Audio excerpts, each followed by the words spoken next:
Hello అండి. పెళ్లి రోజు సందర్భంగా మా పిన్ని బాబాయ్‌కి మా తమ్ముళ్ళు భలే సర్ప్రైజ్ అయితే ఇచ్చారు. అక్కడికి రాంగానే ఫుల్ షాక్ అయితే అయ్యారు. మీరే వడ్డించాలని చెప్పారు. వాళ్ళైతే అన్నం వడ్డిస్తుంటే ఎంత హ్యాపీగా ఫీల్ అయ్యారంటే మా పిన్ని, మా బాబాయ్ ఇంతవరకు ఎప్పుడు ఇంత హ్యాపీగా అనిపించలేదు. వాళ్ళు తింటుంటే మా కడుపులు నిండిపోయినంత హ్యాపీగా అనిపించింది వాళ్ళ మొహాలు చూసి అని చెప్పి అన్నారు. ఇలాంటి మంచి పనులు ప్రతి ఒక్కళ్ళు చెయ్యాలి, నేర్చుకోవాలి. ఎందుకంటే మనం బర్త్‌డేలకని, పెళ్లి రోజులకని ఎన్నెన్నో డబ్బులు వేస్ట్ చేస్తూ ఉంటాము.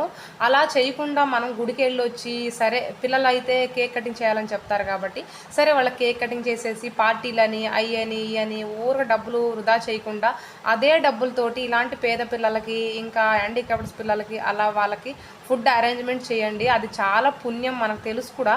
అలాంటి పుణ్యం మనకి ఎంత హ్యాపీనెస్ ఇస్తుందంటే మన మనసుకి చాలా హ్యాపీనెస్ ఇస్తుంది. మా పిన్ని చెప్తుంటే అసలు నేను అసలు మాటల్లో ఎంత సంతోషంగా ఉందంటే